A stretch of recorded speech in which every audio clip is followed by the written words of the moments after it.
Hello, I'm Debs. This is Debs Made This and welcome. Today I have for you two tremendous trouser patterns or a pair of fantastic pants. So this is Debs Made This. This is my channel where I tell you a bit about some of the things that I've been making and sewing and some plans. And I was inspired to tell you about a pair of new trousers that I made this week and then realised I had another pair that I made in this year that I also haven't shared, so I'll share those as well. I think I will probably at some point do my 10 favourite woven trouser patterns, but I don't think I've quite got the oomph to record that at the moment, so we're just going to go with two, if that's okay. The pair I made this week are the Glennon pants by O's Patterns. Now, Monty, who's the designer at O's, is French, but the pattern comes in English. These are high-waisted pants, looking down at my notes, sorry, with a rather fitted waist and hip for a beautiful silhouette, which I would agree with. There are Italian pockets. I'm not sure what makes them Italian pockets, but they have very nice pockets. And this was released last year. I made this from 2 meters of green twill, which came from eBay. I was slightly disappointed when this arrived in the quality of it, but actually it's sewn really well and it's working well for the pattern that I've made it in, so that's good. The other fabric I used is one from my stash. So this is a 7/8 length wide leg trouser pattern, which also has a Bermuda shorts pattern within it. The instructions are available in English, and there's also a linked video sew, so you can click on the instruction. If I remember, I'll put a little snip in, but you can click on a link and it takes you straight to the part of the video that's referenced. Now, the video is in French. You can put auto-translate on the captions, but to be honest, I didn't find it very helpful because they're sewing terms, so then it's not translating them appropriately. So actually, it's easier to turn those off and just watch what she's doing because it's a really clear video. I didn't have any issues with anything other than a couple of times when I felt like it wasn't clearly stated something that needed to happen with the bias tape, but I just kind of did it the way that I would do it. So I probably wouldn't recommend it for like complete beginners, but I think if you're a beginner who's sewn some things, I think you would be absolutely fine with this. And certainly if you've sewn trousers ever, you'd be, there's no problem at all. The instructions also include clear instructions for making a toile, which is really nice. And I did that. I was very well behaved, made a toile. I didn't then make any adjustments at all. So just cracked on with my fabric. I mean, it helped that I wasn't very keen on the fabric, so I wasn't very bothered if anything happened. The finishing on this garment, though, is quite involved, maybe. Yeah, so there's bias tape around the curve of the fly shield, and there's some hand stitching and bits and pieces. So kind of having spent that time, I almost wished that I'd waited and got a better fabric, but this fabric needed used up, and actually I've worn these loads this week. So I don't think the quality of the fabric is going to affect my love of the final make, which is a good thing. A couple of issues with this pattern, and I'll share those once I've shown them to you. So hang on. So I apologise in advance for the fact that these are creased. As I said, I had them on all day yesterday, and they were extremely comfortable. You can tell they're a good pair of trousers when you don't take them off. When you come in from outside, you keep them on. So you can see that inside we have a lovely bright pop of colour. Now, confession time. I cut out the pockets and the waistband before I'd engaged my brain. This was supposed to be the fabric that I was using for my aisle jeans. So I shall have to kind of think a little bit again. But you can see inside of this, so the outside, there are 2 hook and bar closures and a zip. I didn't have a green one, and then I decided if I was going to contrast, I may as well contrast kind of like so. There is pockets and a facing, and they have this lovely thing that I've commented about before. I really like it when the outside fabric comes round into the middle and then you don't end up with like a bulky turn on this seam. The Stocks Eve dress does that as well. There's a little pigeon wishes button on there, which is in tone. On the outside, we have 2 pockets on the back and 2 of these pockets on the front. Maybe these are this is the Italian bit. So it's where you've got So you've got this outer fabric kind of coming in for both sides, and then you convert into the lining one. So it's a really nice way to do it. It means you've got really nice pockets, and you don't ever get, even when they gape open, you don't actually get a peep of the inside pocket, because all you see is that part of the kind of internal pocket facing. So that worked really well. So the only thing I didn't do according to the instructions was the belt loops, because I forgot. So I have the belt loops. I kept them to show you. You'll be pleased to hear. So they are quite wide belt loops. I quite like them, actually. My interfacing that I used, although it was a good quality woven interfacing, is white. And so that's why I haven't put them on kind of on the top. Do you know what I mean? So you can just top stitch your belt loops on, and I could tuck them in like that so you can't see the woven interfacing. But then I end up with like 8 layers, 4 layers of this fabric, and then 2 layers of the waistband fabric. And then if you bend it over and then try and top stitch it, I think that would end up really too thick. So I thought I'll see, because they're really high waisted, I don't need to wear about with them. So I thought I'll just maybe see how I'm finding it. And if I really need to, then I'll unpick it. But because I had hand stitched this part of the waistband, if I was going to insert them into this part here, which is what it has you do, then I would need to undo quite a lot. And again, the top seam was stitched and then understitched. So it's just quite a lot of faff to put them in. So I thought I'll just see if I need to use them. So they have on the bottom end, well, you can see how that's the width of the trouser. So it is quite wide. And she has you finish the inside again with the bias tape, which is really nice. So this cuff is sewn down, it's not going anywhere. And the seaming of the cuff where it's turned is hidden by this fold of fabric here. So it's a really, really nice finish on the cuff. And actually, I think the nicest style of cuff that I've made so far. They are very straight, you can see that. And actually, if you stand with your legs together, this is the shape that the trousers make. So they're essentially like an A-line. I really like that style. My other pairs of trousers that I like to wear for preference are, I like the Persephones, I like the Landers, I like the wide leg pants. So all of those, I like have quite a wide style. I mean, I do wear narrow trousers as well, but they're my kind of wide ones that I go to. And I just thought I would show you the cropped Lander for reference. So these are my thick cord Landers, and that's the width of that. And they're about the same length. That's why I chose these ones. And just to show you, that's how wide those Glennons are for comparison. If you can't see that, I'll put a picture in. I just thought that would be a pattern that people would kind of be familiar with, to give you an idea about how wide they are. Yesterday I wore them with these things on the top, so with an Eve dress shirt hack, sorry, dog squeaking, and a ready-to-wear sea salt tank top. And I just wore them with my chunky boots from Lanks.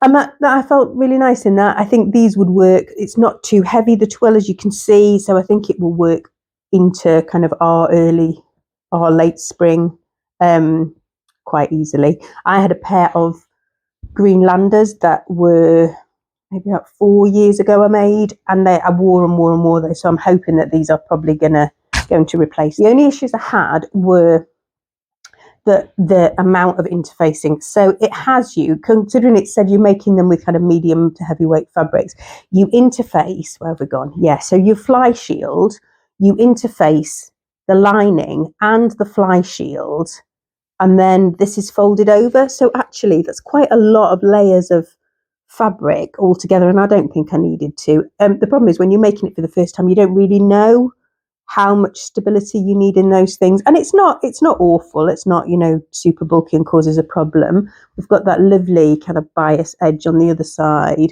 And I really liked the instructions for doing all of those things. I like it when things look pretty inside. This is editing Deb, just popping back in.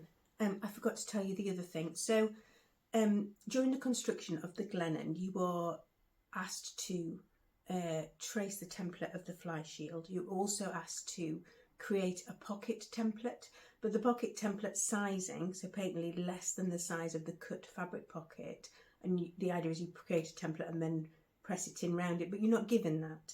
And so there were a couple of things like that where it felt like you were given a lot of the pieces. So there was a lining waistband and an outer waistband. So she'd kind of gone to the trouble to give you all those extra pieces, but then the template for the fly wasn't in, and the template for the pocket, or even like what's happened before is people have marked on the pocket template where on the pocket piece where the template for the fold would be, so that you can kind of use that to make your template. Do you know what I mean?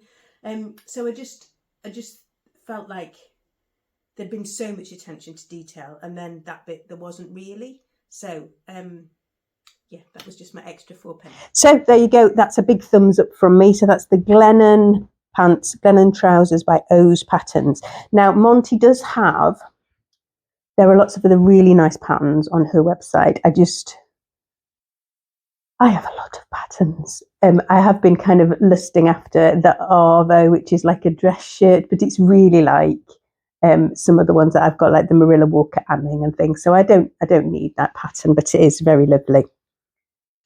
Right, so the second pattern that I wanted to talk to you about is one that I have actually made before, so it isn't brand new to me.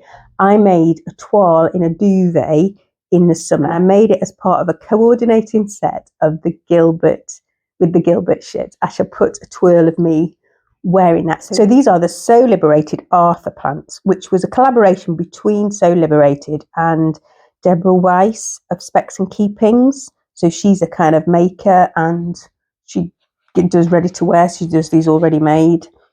Their description is, these combine the classic comfort of wide leg pants with dramatically shaped wide side seams and tapered hem. The fit is relaxed with plenty of ease, a high waist, lowered crotch and roomy pockets. There are two versions of this. So there's a full elastic pull-on version and the fly front with the elastic back, which is the one that I've made both times. They come in sizes 0 to 30, which is a 33.5 to a 57 inch measurement. So 85 centimetres to 145. And suitable for confident beginners, stroke intermediates, drafted for 5'7". And I think it came out in 2020. That's the earliest one that I can see referenced, but I can't find the release date. Interestingly, although this is a woven pattern, people have made it in like stable knits, like a sweatshirting or a French terry. So I'm quite liking that as an idea, but I shall show you my version. So I made mine in a wool fabric. I think it is a wool suiting, but it's not super lightweight wool suiting. It's got a bit of body to it, which I think you need a little bit of body for this pattern, because to keep that kind of crescent shape of the legs. So the leg shape is quite like the bob pants, which people will be familiar with, I'm sure. This pattern consists of, there's like multiple panels. Let me see if I can hold one up to see. I think you'll be able to see it on the line drawings anyway. But these seams are all where you fold it over and then top stitch it down. Lapped. It's a lapped seam. Apart from the side, and the side seams are French seamed and then top stitched to give it the similar look. That again, we've got inserted fixed pockets and back pockets. You can see they're at top stitched elastic at the back waist, and these look like they might need a wash. And I have chosen a kind of dramatic silver button, and again you have an inside hook and bar for that one. Sorry, they've got hair all over them. These definitely need a bit of a wash. Apologies. So I shall insert a picture of these ones. So these do take a bit of time to make. You can see, sorry, just pausing. You can see how high-waisted and drop-crotched these are, which actually means they're really easy to fit, because you don't have to be really, really accurate with the crotch seam. So I think if this style of trousers appealed to you, it would be a good one to make as a first pair of trousers, especially if you made the fully elastic ones rather than the ones with the fly. But the fly instruction was really good on this. So were there any negatives to this? I haven't written any negatives down for it. That doesn't mean that there weren't any, but I don't think I recall there being any problem with it. You just have to take your time when you've got to flat fell all the seams. You're sewing them like 3 times and you're doing complicated pressing and turning under. And you need a fabric that's quite stable to do that. This was about as fine as you would manage the cotton. I enjoy it with the cotton better, but mostly just because I was more confident about the seam allowances. I used my Generates hot hemmer thing to help me with the distances, and that was certainly a good thing to do. Oh, alterations. I did make an alteration to these. I did add 1.5 inches to the leg on this, and I probably didn't need to, but I added 1.5 inches, remembering that the other ones felt quite short.